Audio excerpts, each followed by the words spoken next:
स्वागत है आपका मेरे इस वीडियो के अंदर।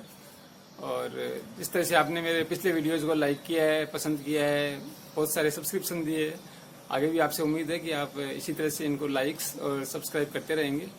तो आज मैं एक नया टॉपिक शुरू करता हूँ, नया चैप्टर शुरू करता हूँ, जिसका नाम है सर्किल, क्योंकि क्लास 10th के अंदर चैप्टर 12 है। तो अपन सर्किल के बारे में पढ़ते हैं आज।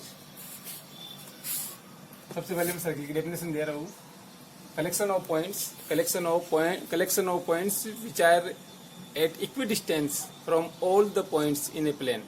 एक ऐसा फिगर जिसके अंदर एक ऐसा पॉइंट होगा जो अदर पॉइंट से इक्वल डिस्टेंस पे होगा, तो उसको अपन सर्किल बोलते हैं। जैसे मैं डायग्राम बना रहा हूँ, मान लो आप ये पॉइंट ले लिया अपन ने O, ये पॉइंट है O। अब बहुत सारे पॉइंट्स अपन ने और डिनोट किए यहाँ पे, ये खूब सारे पॉइंट्स मैंने बनाए यहाँ पे। जितने भी पॉइंट्स है सारे के सारे इस फिक्स पॉइंट से इक्वल डिस्टेंस पे है।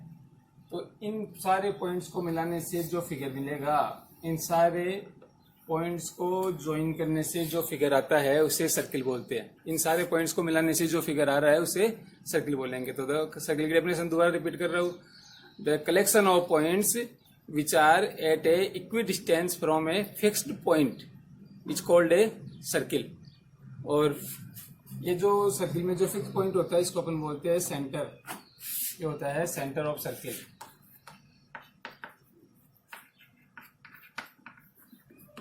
फिक्स पॉइंट होता है उसको बोलते हैं सेंटर ऑफ सर्किल। और जितने भी पॉइंट्स है, मान लो ये पॉइंट है, ये पॉइंट है, ये पॉइंट है, इन सब की जो डिस्टेंस होती है उसको बोलते हैं रेडियस ऑफ सर्किल। जितने भी पॉइंट्स है इन सबको सेंटर से इन पॉइंट्स की जो डिस्टेंस होती है वो इक्वल होती है, और इस डिस्टेंस को बोलते हैं radius of circle. The distance from the fix point, the distance from the centre to any fix point on the circumference of circle is called radius of circle and it is denoted by R. इसको अपन किसे denote करते हैं? Are से denote करते हैं। तो ये रेडियस हो गया। रेडियस का जो डबल होता है, जो ट्वाइस होता है, उसको डायमीटर बोलते हैं। तो डायमीटर क्या होता है? डायमीटर को डी से डिनोट करते हैं और it is twice of radius. तो डायमीटर को डी से लिखते हैं और ये होता है 2 × r। रेडियस का डबल होता है ये। और दूसरी बात, डायमीटर होता है वो हमेशा सेंटर से पास होता है। Diameter is always pass through the centre of circle. तो डायमीटर की डेफिनेशन क्या हो जाएगी? The longest chord which pass through the centre of circle and it is twice of radius. ये दोनों चीजें आपके समझ में आ गई अच्छी तरह से। आगे नेक्स्ट बात बताता हूँ मैं आपको। एक आएगा कॉर्ड ऑफ सर्किल।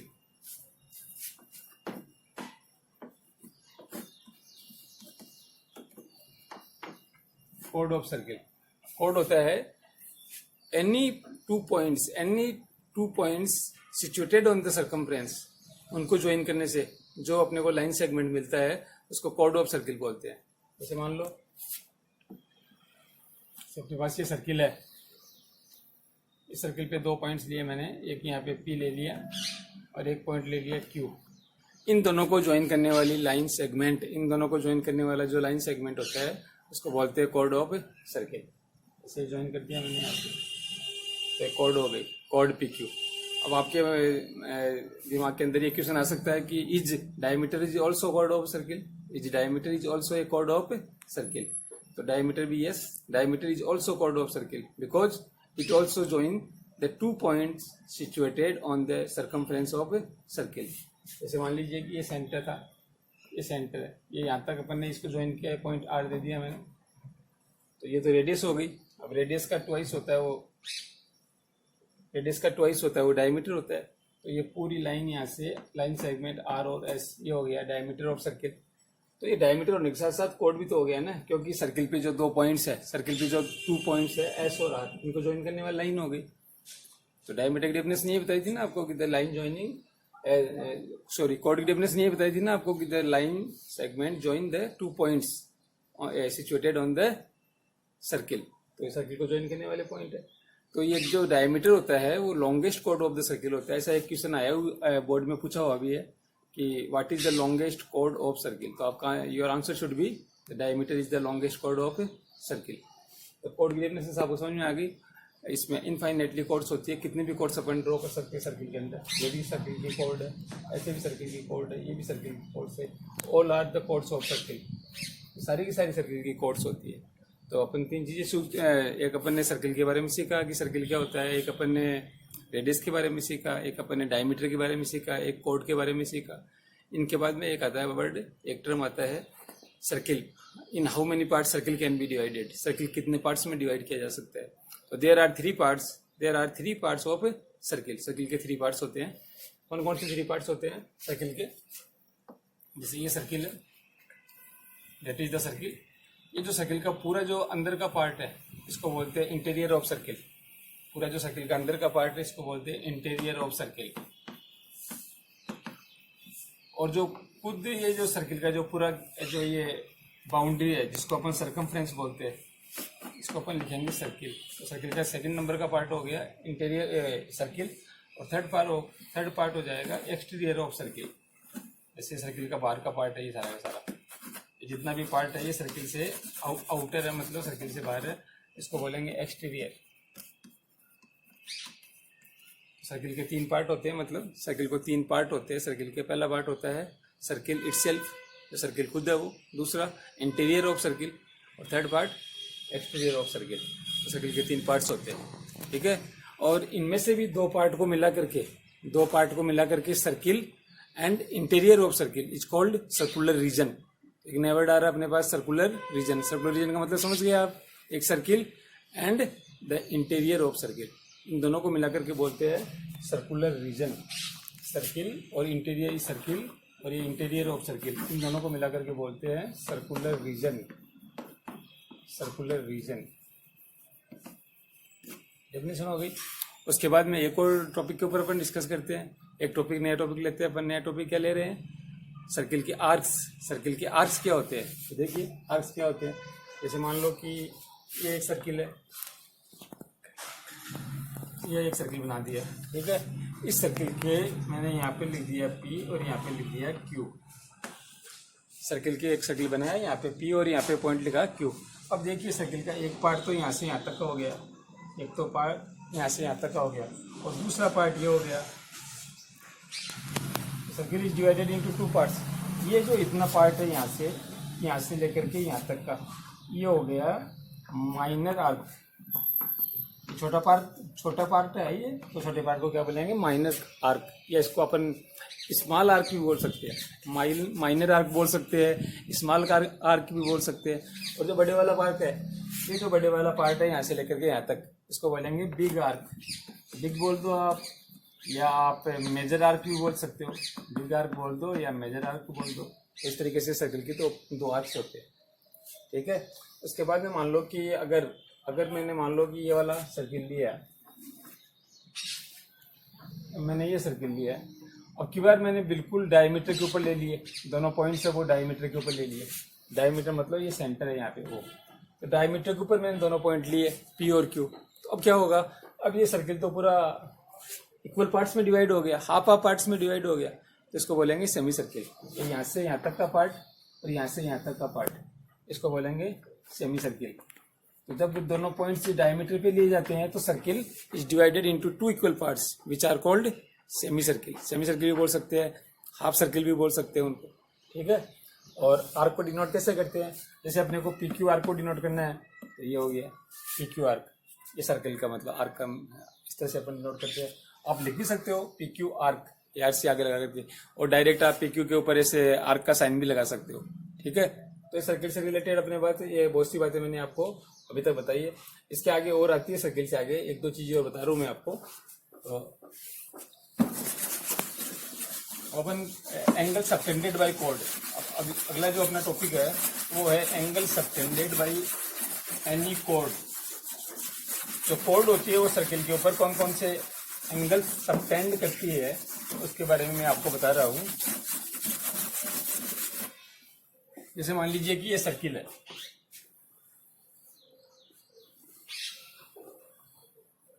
ये सर्किल अपने पास, ये इसका सेंटर है O, इस सर्किल का सेंटर है O। ये मैंने एक कोड ड्रॉ की AB, एक कोड ड्रॉ की मैंने कौन सी? AB। अब मैंने सेंटर से इनको ज्वाइन कर दिया, ओ को ए से और ओ को बी से। कौन सा एंगल बना? Angle A O B, angle A O B. तो इस कोड ने सेंटर पे कौन सा एंगल बनाया? A O B. तो this is called angle subtended by कोड A B at the centre of circle. अब मान लो एक पॉइंट मैंने यहाँ पे ले लिया, इस पॉइंट का नाम दे दिया मैंने सी। ये पॉइंट कौन से आर्क में है? देखिए ये माइनर आर्क है यहाँ तक, तो माइनर आर्क में मैंने एक पॉइंट लिया सी। तो कौन सा इसने एंगल बनाया? कोड ए बी ने ए सी बी। अब एंगल बनाया इसने ए सी बी, ये वाला एंगल। और फिर मैंने एक पॉइंट ले लिया यहाँ पे डी, यहाँ पे पॉइंट ले लिया मैंने कौन सा? डी। तो डी ये कौन से आर्क में है? ये देखिए यहाँ से यहाँ तक कौन सा आर्क हो गया? ये हो गया मेजर आर्क। मेजर आर्क में कोड ए बी ने कौन सा एंगल बनाया? A D B. अब आप समझ गए अपने टॉपिक का क्या नाम था? Angle subtended bye A code, angle subtended bye A code in a circle. Code ने सर्किल में कौन कौन से एंगल्स बनाए इसके बारे में मैंने आपको बताया कि एक तो सेंटर पे एंगल बनता है जिसका बताया, एक माइनर आर्क में एंगल बनेगा, एक मेजर आर्क में बनेगा। इन तीनों एंगल्स के बारे में मैंने आपको बताया। तो ये टॉपिक होता है यहाँ पे कंप्लीट। इसके बाद में मैं आपको एक थ्योरम के बारे में बताता हूँ। एक थ्योरम है सर्कल से रिलेटेड, छोटी सी थ्योरम है, उसके बारे में आपको बताता हूँ।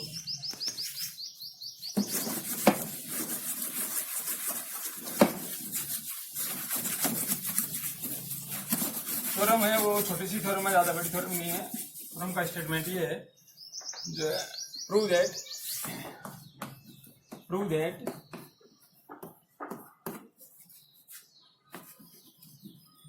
Equal codes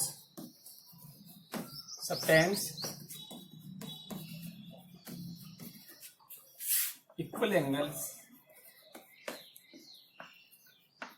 eight the centre.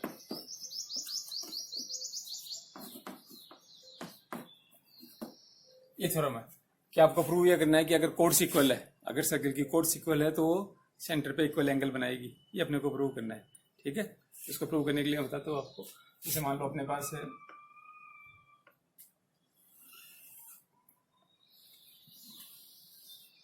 क्या प्रूव करना है कि जो कोड्स इक्वल होती है, अगर कोड्स इक्वल होती है तो वो सेंटर पे इक्वल एंगल बनाएगी। ये प्रूव करना है। तो मान लो मैंने ये दो कोड ड्रॉ की, एक कोड मैंने ड्रॉ कर दी, इसका नाम दे दिया मैंने ए बी, और ये सेंटर पे एंगल बना रही है ए ओ बी। कौन सा एंगल बना रही है? ए ओ बी। दूसरी कोड मैंने खींची यहाँ पे, ड्रॉ की मैंने कौन सी? C D. ये सेंटर पे एंगल बना रही है सी ओ डी। इसका डायग्राम हो गया। दो कोड्स है, एक कोड है ए बी और एक कोड है सी डी। ये सेंटर पे है। ए बी ने कौन सा एंगल बनाया? A O B. C D ने कौन सा बनाया? सी ओ डी। अब अपने को क्या लिखा हुआ है क्वेश्चन के अंदर कि कोड्स इक्वल है, कोड्स इक्वल है। तो गिवन में क्या लिखेंगे? Code A B equal to code C D. Given में लिख देंगे कोड ए बी और कोड सी डी इक्वल है। साथ में लिख देंगे ओ is the centre of circle. ये गिवन आ जाएगा। प्रूव क्या करना अपने को? प्रूव अपने को करना है कि एंगल इक्वल होंगे, कि ये इक्वल एंगल बनाती है। तो अपने को प्रूव करना है कि एंगल ए ओ बी है वो किसके इक्वल होगा? एंगल सी ओ डी के। अपने को प्रूव ये करना है कि एंगल ए ओ बी और एंगल सी ओ डी आपस में इक्वल होंगे, ठीक है। इसको प्रूव करने के लिए क्या करेंगे? देखिए प्रूफ के अंदर क्या करेंगे? अपन दो ट्रायंगल्स लेंगे, एक तो ट्रायंगल ए ओ बी लेंगे और दूसरा ट्रायंगल लेंगे सी ओ डी। दो ट्रायंगल्स लेंगे और इनको कॉन्ग्रुएंट प्रूव करेंगे। कैसे करेंगे? देखो, in triangle A O B and triangle C O D. दो ट्रायंगल्स लिए मैंने, एक तो ए ओ बी ले लिया और एक सी ओ डी ले लिया। इन दोनों को कॉन्ग्रुएंट प्रूव करने के लिए आप जानते हैं कॉन्ग्रुएंसी का मतलब क्या होता है, मैं आपको पहले बता चुका हूँ। I have already explained you कि किसी भी ट्रायंगल्स के अंदर अगर थ्री पार्ट्स आर इक्वल होते, अगर आप दोनों ट्रायंगल्स के अंदर थ्री पार्ट्स एक दूसरे के इक्वल है आउट ऑफ 6 पार्ट्स, तो दोनों ट्रायंगल्स क्या हो जाते हैं? कॉन्ग्रुएंट हो जाते हैं। SSS रूल होता है, SCS रूल होता है, RHS रूल होता है। इनमें 3 चीजें फाइंड करनी है अपने को। इन दोनों ट्रायंगल में 3 चीजें फाइंड करनी है जो आपस में इक्वल है। तो देखिए क्या क्या इक्वल इसके अंदर। देखिए आप, गिवन में अपने को दे रखा है कोड ए बी है वो कोड सी डी के इक्वल है। तो सबसे पहले अपन लिख सकते हैं A B equal to C D. पहले बात अपन लिख सकते हैं A B equal to C D, क्या लिख सकते हैं गिवन। एक बात हो गई। दूसरी बात देखिए आप, ओ A equal to O D, O A equal to O D या ओ ए इक्वल टू ओ सी लिख दो। करस्पॉन्डिंग पार्ट आनी चाहिए ना, तो करस्पॉन्डिंग पार्ट के अंदर यहाँ पे अपन ने ओ ए लिखा तो इधर ओ सी लेंगे। और दोनों इक्वल क्यों है? इक्वल इसलिए दोनों रेडियस है और सर्किल की रेडियस तो हमेशा इक्वल होती है। तो क्या लिख सकते हैं ओ A equal to O C. और तीसरी बात यहाँ देखो O B equal to O D, O B equal to O D, O B equal to O D. इन दोनों में क्या लिखेंगे? Radii of circle. ये दोनों ही रेडियस है, दोनों ही सर्किल की रेडियस है, तो रेडाइस ऑफ सेम सर्किल। तीन चीजें इक्वल दिखाई अपने। क्या क्या तीन चीजें इक्वल दिखाई? तीनों ही साइड्स है, तीनों ही साइड्स है। तो कौन सा रूल बन गया? S S S. तो भाई S S S congruency, S S S congruency से दोनों ट्राइंगल सिमिलर हो जाते हैं। तो triangle A O B similar triangle C O D. अब दोनों ट्राइंगल अगर कॉन्ग्रुएंट हो जाते हैं तो अपन जानते हैं सीपीसीटी एक वर्ड होता है। सीपीसीटी का मतलब corresponding parts of congruent triangles. मतलब अगर दोनों ट्राइंगल्स इक्वल हो जाते हैं तो उनके कोरोस्पॉन्डिंग पार्ट्स है वो इक्वल होंगे। तो थ्री पार्ट्स अपन इक्वल कर चुके, तो remaining three corresponding parts are also equal. तो रिमेनिंग पार्ट के अंदर अपन ले सकते हैं ये जो एंगल ए ओ बी है वो एंगल सी ओ डी के इक्वल होगा। Therefore angle A O B equal to angle C O D by CPCT. Short में लिखेंगे बाई सीपीसीटी। और ये अपना प्रूव हो जाता है, थ्योरम प्रूव हो जाती है।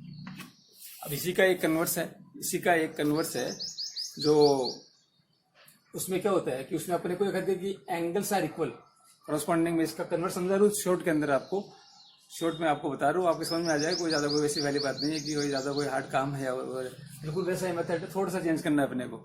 उसमें क्या दिया होगा अपने को कि if angles subtended by chords are equal, if angles subtended by chords are equal at the center then chords are equal। इसमें अपने को प्रूव ये करना है। स्टेटमेंट्स आपको मिल जाएगा, स्टेटमेंट्स आप देख लेना, स्क्रीन पे भी आ जाएगा आपको प्रूव। अब की बार प्रूव क्या करना है? अभी अपन ने क्या प्रूव किया कि अगर कोर्ड्स इक्वल है तो सेंटर पे एंगल इक्वल बनेगा। अभी अपन ने प्रूव किया कि अगर कोर्ड्स इक्वल तो सेंटर पे एंगल इक्वल बनेगा। अब अपने को क्या प्रूव करना है कि if angles are equal at the centre तो कोर्ड्स इक्वल होगी, ये प्रूव करना है। इसमें क्या करेंगे अपन? गिवन के अंदर क्या जाएगा? कन्वर्स बता रहा हूँ मैं इसका, कन्वर्स स्टेटमेंट्स आपको अवेलेबल हो जाएगा आपकी मोबाइल स्क्रीन के ऊपर, आपको दिख जाएगा। तो कन्वर्स में क्या करना है अपने को? अब क्या लिखना है अपने को? क्या इक्वल दिया हुआ है। अब अपने को जो यहाँ पे प्रूव किया था वो तो गिवन में लिखना है। अपने को गिवन है एंगल ए ओ बी और angle C O D are equal, ये तो गिवन में आ जाएगा। और प्रूव क्या करना है अपने को? जो इस वाली थ्योरम में गिवन था वो अपने को प्रूव करना है इसके अंदर। तो प्रूव क्या करना है? ए बी कोड को इक्वल प्रूव करना है, A B equal to C D, ये प्रूव करना है। फिर वही मेथड यूज करना है प्रूफ के अंदर। दो ट्राइंगल्स लेंगे अपन, कौन कौन से ट्राइंगल्स लेंगे? इन triangle A O B, same triangle लेने हैं, इन triangle A O B and triangle C O D, इन triangle A O B and C O D. वही थ्री चीजें फाइंड करनी है, वही तीन चीजें फाइंड करनी है कि कौन कौन सी तीन चीजें इक्वल है। तो क्या लिखेंगे अपन? एक तो आप गिवन से लिख दीजिए कि एंगल ए ओ बी और angle C O D equal है। एक तो गिवन से लिख दिया angle A O B equal to angle C O D, एक बात हो गई। दूसरी बात देखो वही बाकी दो चीजें वही लेनी है जो अपन ने यहाँ पे लिए थे, दोनों रेडियस को शो करना है। O A equal to O C, O A equal to O C और O B equal to O D. ये तो लिख देना है यहाँ पे गिवन, ये तो गिवन से लिए है और ये दोनों हो जाएगी radii of circle, radii of same circle. हो गया? क्या हुआ इसके अंदर? एक तो एंगल, एक तो अपन ने एंगल शो किया और दो साइड शो की। कौन सा रूल बन गया? S A S. तो कौन सा रूल से प्रूव हो जाता है? By S A S congruency. S A S congruency से दोनों ट्राइंगल है वो सिमिलर हो गए। Triangle A O B similar triangle C O D, और सिमिलर होने के बाद में सीपीसीटी से ए बी है वो सी डी के इक्वल होगा, क्योंकि ए बी और सी डी आपस में कोरोस्पॉन्डिंग पार्ट है। तो therefore code A B equal to code C D prove हो जाता है। तो इस तरह से आज मैंने आपको सर्कल से रिलेटेड काफ़ी सारी डेफिनेशंस बताई है और दो थ्योरम्स बताई है आपको। तो इनकी आप स्टडी कीजिए और हमेशा की तरह इनको थोड़ा आप स्टडी कीजिए, और आपकी एग्जाम आने वाली है उसके अकॉर्डिंग मैं अभी कुछ इंपॉर्टेंट बातें आपको बता रहा हूँ, कुछ बेसिक्स बता रहा हूँ, और फिर बाद में पूरे चैप्टर्स को डिटेल से स्टडी की जाएगी। उसमें एक क्वेश्चंस के बारे में आपको बताया जाएगा, एग्जाम्पल्स के बारे में बताया जाएगा, और भी बहुत सी बातें बताई जाएगी आपको। और अब अपन एक छोटी सी बातें अपन आपस में करते हैं हमेशा, तो आज भी कुछ बातें करते हैं। तो आज की बातें को अपन ऐसे करते हैं कि अब भी देश में इस समय कोविड-19 के अलावा भी एक ज्वलंत मुद्दे पे बहस चल रही है, और एक तरीके से इंडिया को एक तरह से ये थ्रेट है, अपने देश को एक तरीके से ये धमकी दी जा रही है। किसके द्वारा? चाइना के द्वारा। वो चाइना जिसका सारे प्रोडक्ट्स हम लोग यूज करते हैं, वो चाइना जो आज हमारे कारण अपने आप को विकसित डेवलप्ड कंट्री बोलते हैं। तो दोस्तों, मैं भी सोनम जी वांगचुक है उनकी अपील का कि हमें चाइनीज प्रोडक्ट्स का बायकॉट करना चाहिए, उनका समर्थन करता हूँ। हाँ, इसमें थोड़ा सा हमारे हर घर के अंदर, हमारे हर परिवार के अंदर चाइनीज चीज़ें भरी पड़ी है। छोटी छोटी जो इलेक्ट्रिक बल्ब्स की लड़ियाँ आती है, वहाँ से लेकर के मोबाइल फ़ोन, टीवीज, सब चीज़ें अपने पास चाइनीज है। और चाइनीज, उन्हीं के कारण चाइना आज हमारे को आंखें दिखा रहा है। कभी हमारी टेरिटरी में घुस जाता है, कभी हमारे को युद्ध की धमकी देता है। संयुक्त राष्ट्र संघ में UNO के अंदर हमारे जो परमानेंट मेंबरशिप है उसका विरोध करता है। अंत की अजहर महमूद को सपोर्ट करता है कि नहीं, उसको आप बैन नहीं लगा सकते, उसके ऊपर आप वीटो पावर इस्तेमाल करता है अपना। मतलब हर तरह से इंडिया को परेशान करने में लगा हुआ है। तो हम लोगों को इतनी कौन सी आवश्यकता है कि हम उन्हीं के प्रोडक्ट्स खरीदें? हाँ, ये जरूर है कि हम लोग काफ़ी हद तक उसके ऊपर डिपेंड हो चुके हैं, चाइना के ऊपर, क्योंकि उनके माल सस्ते आते हैं। अब हमारे इंडिया के जो प्रोडक्ट्स है वो थोड़े महंगे पड़ते हैं। लेकिन दोस्तों, देशभक्ति से बड़ी कोई चीज़ नहीं होती है। देश से बड़ा कोई चीज़ महंगी नहीं होती देश से बड़ी। अगर 100 रुपये की अगर कोई चाइनीज चीज़ आ रही है, कोई वस्तु आ रही है, और अगर इंडियंस खरीदते हैं और उसका 150 भी लग गया, परवाह मत कीजिए। देश की इज्जत, देश की मर्यादा, देश की मान सम्मान से बड़ा कुछ भी नहीं है अपने लिए। तो चाइना को सबक सिखाना जरूरी है। अगर हम लोग उसका प्रोडक्ट यूज करना बंद कर देंगे तो अपने आप लाइन पे आ जाएगा, घुटनों के बल आ जाएगा, और अपने आप भारत के सामने झुकेगा। पूरा विश्व को अपन लोग झुका सकते हैं, पूरे विश्व को अपन लोग झुका सकते हैं अगर हम सब भारतीय एक हो गए तो। और चाइना के प्रोडक्ट वैसे भी कहाँ पे मतलब वो स्थायी होते हैं, सारे के सारे चाइनीज माल आते हैं, वो मतलब कुछ दिन चलते हैं। खाली कोविड-19 के अलावा इन्होंने कौन सा काम ऐसा किया है जो मतलब स्थायी है? कोविड-19 इन्होंने पूरे दुनिया को ऐसा दिया है जो मतलब टिकाऊ है, जो सबको परेशान कर रहा है। तो ये जो टिकाऊ देंगे वो ऐसी चीज़ देंगे जो मतलब परेशान करेंगे, और कोई चीज़ नहीं दे सकते लोग। तो दोस्तों, आपसे अपील है, मैं आपसे समर्थन चाहूँगा कि आप मेरे साथ जुड़े और चाइनीज प्रोडक्ट का बहिष्कार करें। तो आज के लिए काफ़ी बातें हो गई, अगली वीडियो में फिर मिलते हैं। हाँ, एक बात और, खूब सारे सब्सक्राइब कीजिए मुझे, खूब मतलब लाइक और शेयर कीजिए। धन्यवाद आपका, थैंक्स।